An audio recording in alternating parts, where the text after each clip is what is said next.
बिस्मिल्लाहिर्रहमानिर्रहीम। अस्सलाम वालेकुम। नुसरत रहमत बिजनेस स्ट्रेटजी। आज का जो हमारा टॉपिक है स्ट्रेटजी इम्प्लीमेंटेशन। हमने इससे पहले स्ट्रेटजी फॉर्मुलेशन को काफी डिटेल में डिफरेंट टॉपिक्स के थ्रू पढ़ा और अब का जो हमारा टॉपिक है वो है strategy implementation. Before starting the actual topic हम पहले स्ट्रेटेजिक प्लानिंग क्या है इसकी डेफिनेशन देखते हैं।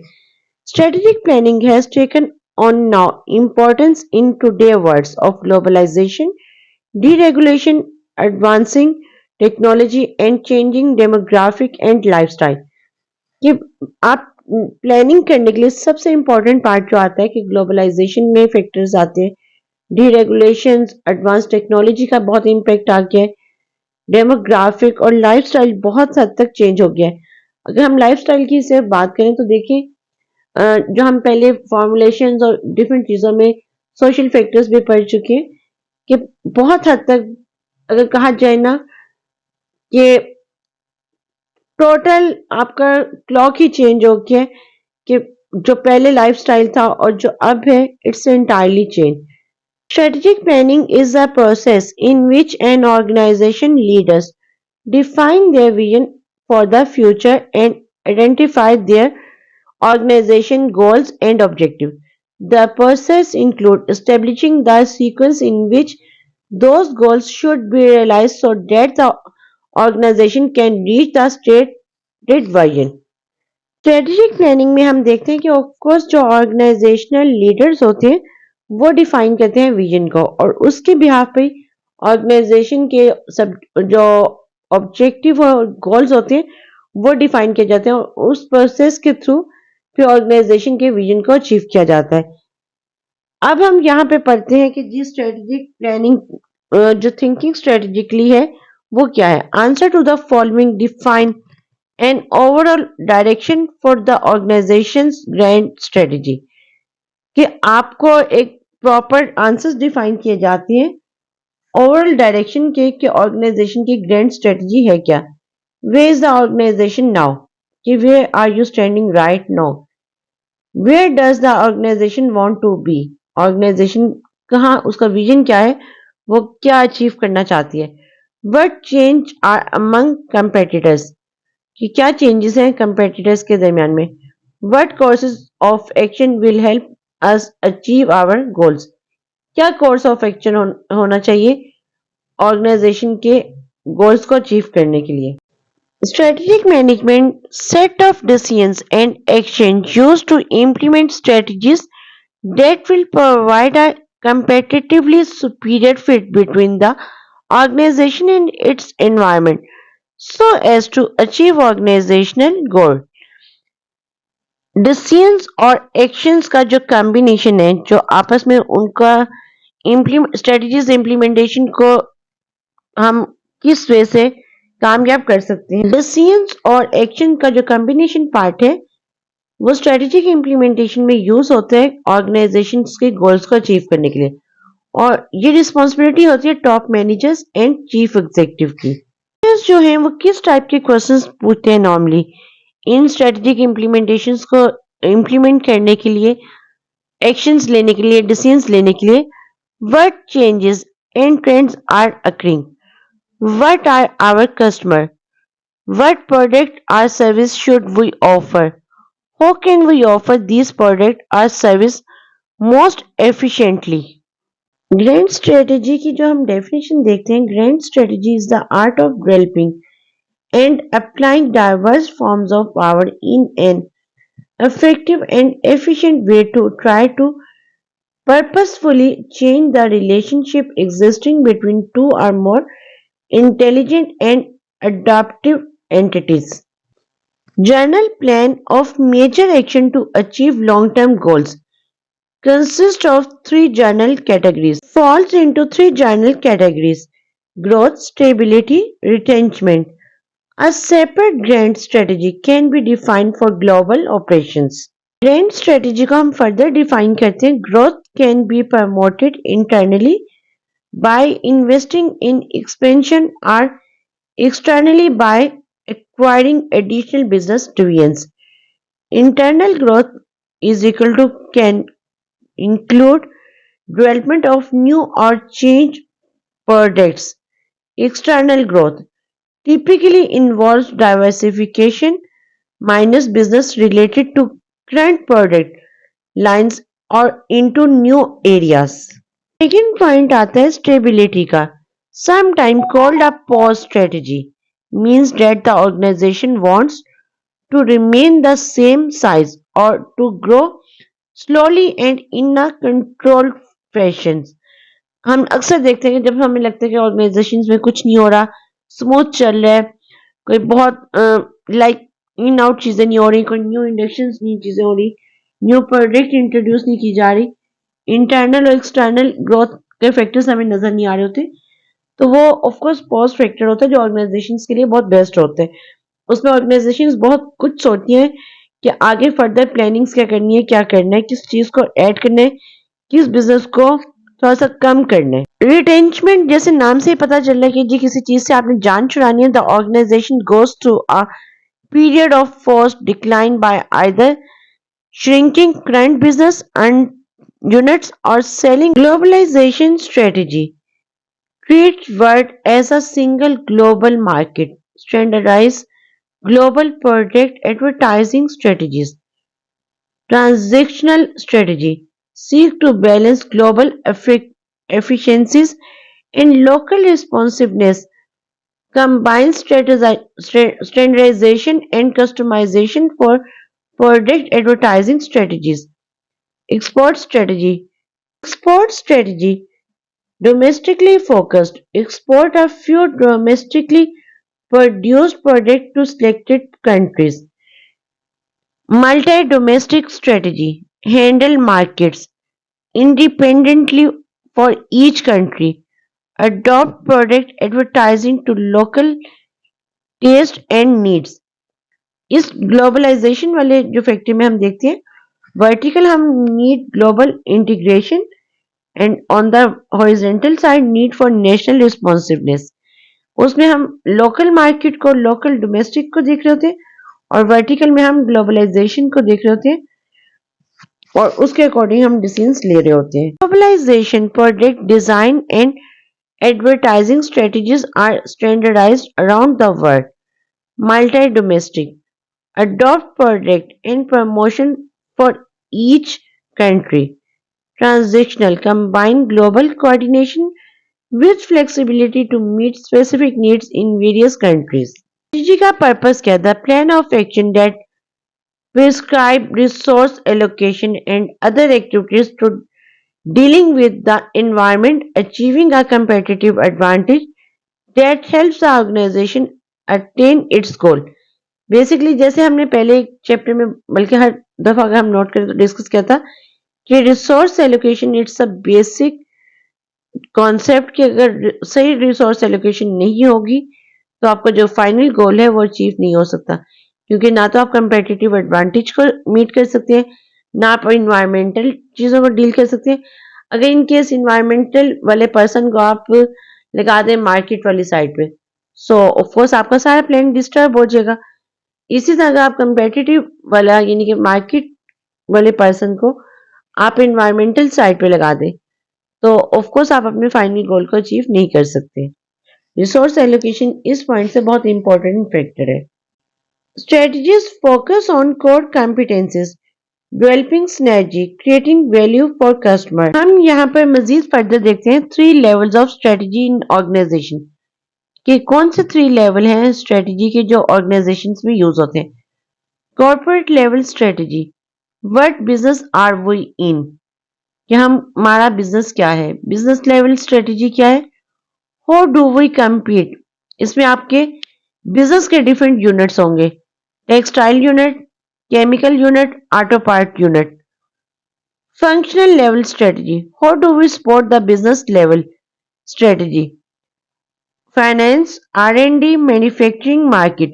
आप ये देखिए, ये जो फाइनेंस है वो ऑटो पार्ट के यूनिट के साथ जाके वर्किंग कर रहे हैं. R&D जो है वो भी देखें तो ऑटो पार्ट के साथ वर्किंग कर रहे हैं. सेम लाइक मैन्युफैक्चरिंग, मार्केटिंग, हर फंक्शनल यूनिट जो है ऊपर आपके बिजनेस यूनिट के साथ जाके मैच कर रहे हैं और बिजनेस यूनिट के साथ जो उसका फाइनल आउटकम है वो क्या है जी, कॉर्पोरेट लेवल स्ट्रेटेजी, यानी कि कॉर्पोरेशन के बिजनेस को मीट करना, उसके गोल्स को अचीव करना। स्ट्रेटेजिक मैनेजमेंट प्रोसेस क्या है? Scan external environment, national, global. Same like scan internal environment, core competencies, energy, value creation. इन दोनों को evaluate current mission, goals, strategies. इस चीज से आप फर्दर क्या निकालेंगे? Short analysis. आइडेंटिफाई, जब आप एक्सटर्नल एनवायरनमेंट की बात करेंगे उससे आप आइडेंटिफाई करेंगे strategic factors, opportunities and threat. Or when we are talking about internal scanning factor, identify strategic factors, strength और weakness. और जो evaluate करेंगे करंट मिशन, गोल्स, स्ट्रेटजीज को शॉर्ट एनालिसिस के बाद define new mission, goals, grand strategy. Formulate strategy, corporate business functional. उसके बाद हमारा पार्ट आ जाएगा इंप्लीमेंट स्ट्रेटजी विया change in leadership, culture, structure, HR, information and control system. Strategy formulation versus implementation. Strategy formulation, stage of strategic management that involve planning and decision making that lead to the establishment of the organization goals and a specific strategic plan. Strategy implementation, stage of strategic management that involves the use of managerial and organizational tools to direct resource towards achieving strategic outcome. Organisation के weakness और strength के क्या points हैं? Management and organisation. Management quality, staff quality, degree of centralisation, organisation chart, planning, information control system. Marketing के क्या होंगी? Distribution channel, market share, advertising efficiency, customer satisfaction, product quality, service reputation, sales force turnover, human resource, employee experience, education, union turnover, absent work satisfaction, grievance, finance, profit margin, debit equity ratio, inventory ratio, return on investment, ROI, credit rating, production, plant location, machinery, purchasing system, quality control, productivity efficiency, research and development, basic applied research, laboratory capabilities, research program, new product innovation, technology innovation. Strategy formulation में और implementation में क्या difference है? Strategy formulation, positioning forces before then action, और strategy implementation, managing forces during the action. वो before the action है, वो during the action है। Formulation focus on effectiveness, implementation focus on efficiency.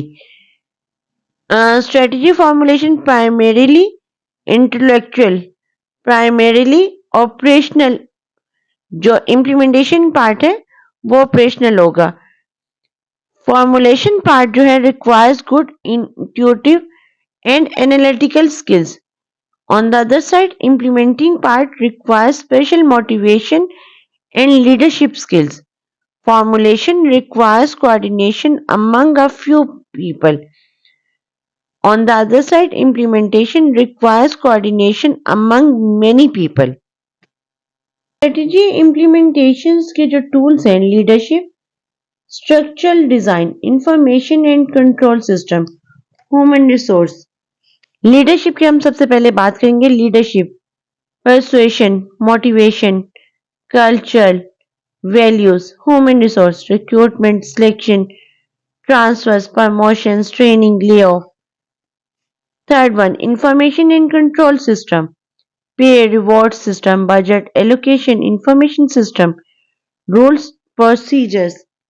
Last, fourth one, structural design, organization chart, team, centralization, decentralization, facilities, task design, strategy, performance, organisation की जो performance identify की जाती है या उसके जो टूल्स डिफाइन किए जाते हैं, leadership, human resource, information and control system, structural design. और इसमें से हम एक भी ये नहीं कह सकते कि जी एक चीज अहम है, लीडरशिप अहम है तो स्ट्रक्चरल डिजाइन अहम नहीं है। ऐसा नहीं है, क्योंकि अगर ऑर्गेनाइजेशन चार्ट होगा तो लीडरशिप होगी, ह्यूमन रिसोर्स होगा, ट्रेनिंग्स, रिक्रूटमेंट, ये सब चीजें होंगी तो of course performance, reward, budget, ये सब चीजें साथ, और ये सारी चीजें आपस में इंटरलिंक हैं। Strategy implementation is the sum of the activities and choice required for the execution of a strategic plan. It is the process by which strategies and policies are put into action through the development of program, budget and procedures. Strategy formulation and strategy implementation should be considered as two sides of the same coin. Implementation में these are 10 most common problem firms face when they attempt to implement a strategic change. Implementation take more time than originally planned. यानी कि implementation time जो होता है, suppose like हम policies बना लेते हैं, policies banana it's not a big deal, basically उसका इम्प्लीमेंटेशन पार्ट जो है वो करना ज्यादा मैटर करता है। अनएंटिसिपेटेड मेजर प्रॉब्लम अराइज, कुछ ऐसी प्रॉब्लम ओपन हो जाती हैं जो अनएक्सपेक्टेड होती हैं। एक्टिविटीज आर अनइफेक्टिवली कोऑर्डिनेटेड, कुछ एक्टिविटीज ऐसी हैं जो प्रॉपरली कोऑर्डिनेट नहीं की जाती और वो अनइफेक्टिवली रहती हैं। Competing activities and crisis take attention away from implementation, कुछ आपकी एक्टिविटीज जो क्राइसिस है वो आपकी जो एक्चुअल इम्प्लीमेंटेशन चीज होती है उससे हटके हो जाती हैं। The involved employees have insufficient capabilities to perform their job. Employees जो है वो अपनी जॉब प्रॉपर परफॉर्म नहीं कर रहे। Lower level employees are inadequately train, कि जो अनएफिशिएंट एम्प्लॉयज होते हैं आप उनको ट्रेन कर देते हैं। Uncontrollable external environmental factors created problem, जो अनकंट्रोलेबल एक्सटर्नल फैक्टर्स हैं जैसे टेक्नोलॉजी या इन्वायरमेंटल फैक्टर्स हो गए जो आपके कंट्रोल में नहीं है, आप उनके ऊपर प्रॉब्लम करती है, उन पे फोकस कर रहे होते हैं। Departmental managers provide an adequate leadership and direction, वो एक प्रॉपर लीडरशिप और जो डायरेक्शन है, जो डिपार्टमेंटल मैनेजर्स है वो प्रॉपर, उसके पास पाथ नहीं है, उसको प्रॉपर आइडिया नहीं है कैसे काम करने। की implementation task and activities are poorly defined, जो की इम्प्लीमेंटेशन टास्क हैं वो पुअरली डिफाइन किए गए हैं। The information system inadequately monitors activities, जो इंफॉर्मेशन सिस्टम है वो इतना प्रॉपरली मॉनिटर नहीं किया गया। इम्प्लीमेंटेशन पार्ट कहां से शुरू किया जाएगा? ये definitely strategy makers must decide who will carry out the strategic plan, what must be done to align the company's operation in the new directions, how is everyone going to do what is needed, कि कौन करेगा, who will plan, और कहां उसकी direction क्या होगी और requirements क्या हैं। who implement strategy, basically strategy implement कौन करेगा। अगर हम एक ऑर्गेनाइजेशन की एग्जांपल लें, plant manager, project managers and unit head, they put together plans to their specific plant department and unit, जो उनका प्लांट मैनेजर्स है, प्रोजेक्ट मैनेजर्स है, यूनिट हेड है, वो सारे मिलकर इसको प्लान करेंगे, कोई एक बंदा इंडिविजुअली उसको नहीं कर सकता। अगला पॉइंट है स्ट्रेटेजी इंप्लीमेंटेशन में व्हाट मस्ट बी डन, कि क्या होना लाजमी है। Dwell programme, budget and procedure. Programme में क्या, the purpose of a programme is to make the strategy action oriented budget. After programme have been developed, the budget process begins. Planning a budget is the last real check a corporation has on the feasibility of its selected strategy. What must be done में पहले हमने programme को discuss किया. Then we will come on procedure. After the program and budget are approved, standard operation procedures कि जो procedures है SOP define किए जाते हैं must be developed कि काम को करना कैसे किस वे से करना है. The typically details of various activities that must be carried out to complete a corporation program. How is strategy to be implemented? Organizing for action. A corporation should be appropriately organized, program should be adequately staffed, and activities should be directed towards achieving desired objective. Alfred ने कंक्लूड किया था कि that change in corporate strategy lead to change in organizational structure. He also proposes that organizations follow a pattern of development from one kind of structural arrangement to another as they expand. Structure follows strategy. Alford proposes the following as a sequence of what occurs. New strategy is created, new administrative problems emerge, economic performance decline, new opportunity structure is invented, profit return to its previous level. Strategy, structure, and the environment need to be closely aligned.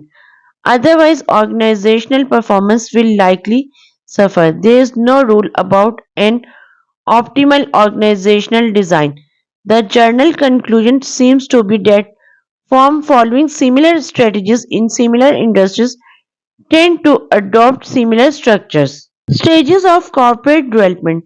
Successful corporations tend to follow a pattern of structural development as they grow and expand. Stage 1, simple structure. Typically by entrepreneur who found the company, the entrepreneur tend to make all the important decisions personally and it is involved in every details and phase of the organization. The typical managerial function of planning, organizing, directing, staffing, and controlling are usually performed to a very limited degree. The greatest strength of a stage 1 corporation are its flexibility, and its greatest weakness is its extreme reliance in the entrepreneur to decide journal strategies as well as details procedures. Stage 1 में अगर हम देखें तो वो organise भी खुद करते हैं, प्लानिंग भी करते हैं, ऑर्गेनाइज करते हैं, डायरेक्टिंग करते हैं, स्टाफिंग कंट्रोलिंग यानी कि पूरा कंट्रोल उसके अपने हाथ में होते हैं. Single one man show game कह सकती है. सबसे मेन स्ट्रेंथ ये है कि उसमें फ्लेक्सिबिलिटी बहुत ज्यादा होती है, बट सबसे मेन वीकनेस भी ये है कि जहां उसको सारी स्ट्रेटजीज खुद करनी होती है उसको डिटेल प्रोसीजर्स भी खुद ही करने होते हैं. इस पिक्चर में भी हम देख रहे हैं स्टेज 1 में सिंपल स्ट्रक्चर, ऑनर मैनेजर कह लें, ऑनर कह लें और उसके नीचे वर्कर्स हैं. इसकी बेस्ट एग्जांपल हम डिपार्टमेंटल स्टोर की भी ले सकते हैं, एक जनरल स्टोर की ले सकते हैं, एक डिपार्टमेंटल स्टोर की ले सकते हैं कि जहां पे एक ऑनर होगा और उसके नीचे डिफरेंट वर्कर्स होंगे. Stage 2 functional structure. At this point, the entrepreneur is replaced by a team of managers who have functional specialization. The great strength of a stage 2 corporation lies in its concentration and specialization in one industry. क्योंकि जो weakness आती है वो सबसे main weakness ये आती है, eggs are in one basket. A crisis of autonomy may appear as people managing diversified product lines need more decision making freedom than top management is willing to delegate to them. यहाँ पर हम stage 2 की picture देख रहे हैं. Functional structure, top management है और उसके नीचे डिफरेंट डिवीजन्स है, manufacturing, sales, finance, personnel. Stage 3 को हम डिविजनल स्ट्रक्चर भी कहते हैं. The corporation managers diverse product lines in numerous industries. It decentralizes the decision-making authority. they move to a divisional structure with a central headquarters and decentralized operational divisions. Each division or business unit is functionally organized straight to company. The greatest strength of a straight three corporation is its almost unlimited resource. Weakness इसकी जो आती है, it's usually so large and complex that it tends to become relatively inflexible. जैसा कि हम इसकी picture में देखेंगे, टॉप मैनेजमेंट आती है, देन दो यूनिट्स आते हैं, प्रोडक्ट यूनिट ए और प्रोडक्ट डिवीजन बी। फिर उस डिवीजन के अंदर further manufacturing, finance, different functional department आते हैं, sales department, finance department, HR and OD, manufacturing, sales, इसी तरह, और ये ज्यादा कॉम्प्लेक्स हो जाता है। यहाँ पर हम फोर्थ स्टेज को डिस्कस करते हैं, beyond SBU. The matrix and the network structure are two possibilities. This stage not only emphasize horizontal over vertical concentrations between people and groups, but also organize work around temporary project in which sophisticated information system support collaborative activities. Structure में हम देखते हैं कि senior management आती है, then functional structure आता है। Functional structure के अंदर then after further product structure, production department, sales department, finance department, HR department, R&D department, और जो प्रोडक्ट स्ट्रक्चर आता है उसमें program, production manager, A B C D, इस उसकी फर्दर हायरार्की होती है। मैट्रिक्स स्ट्रक्चर को कहीं पर हम नेटवर्क स्ट्रक्चर भी कहते हैं, जो मिक्स कॉम्बिनेशन होते हैं, जैसे हमने पहले इसको डिस्कस किया है। Here we will discuss stages of corporate development, factors of differentiating stage 1, 2 and 3 companies, functions, उनके क्या functions हैं stage 1, 2, 3 के, sizing up, major of problem, major problem क्या आती है, survival and growth, dealing with short term operating problems, stage 1 में, stage 2 growth, rationalization and expansion of resource, providing for adequate attention to product problems। वहां पर operating problem है, यहाँ पे product problem चलेगा। और on the other side stage 3 में ट्रस्टशिप in management and investment and control of large, increasing and diversified resource, also important to diagnose and take action on problems and division level। Objective क्या है, personal and subjective. वहां पे of course एक ही बंदा है, single owner है, उसका personal और सब्जेक्टिव होगा। स्टेज 2 में profit and meeting functionally oriented, budget and performance oriented होगा। थर्ड में क्या उसका होगा कि जी ROI, profit earning per share पे होगा। थर्ड पॉइंट क्या चलेगा कि जी स्ट्रेटेजी क्या होगी, इम्प्लिसिट एंड पर्सनल होगी स्टेज 1 में, कि immediate opportunity seen by owner managers. Functional oriented stage 2 में moves restricted to one product scope, to one basic product or service field, growth and product diversification of journal business opportunities। stage 3 में organization major characteristic of structure, one unit one man show, जैसे हमने पहले बात की कि one man show होगा stage 1 में। One unit functionally specialised group, multi-unit journal staff office and decentralized operating divisions। Stages में हम फर्दर आगे बात करते हैं कि फंक्शंस और क्या होंगे, measurement and control fifth function होगा।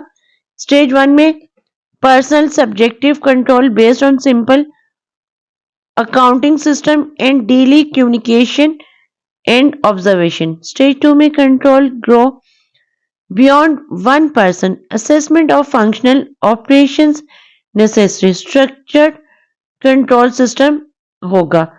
थर्ड स्टेज में complex formal system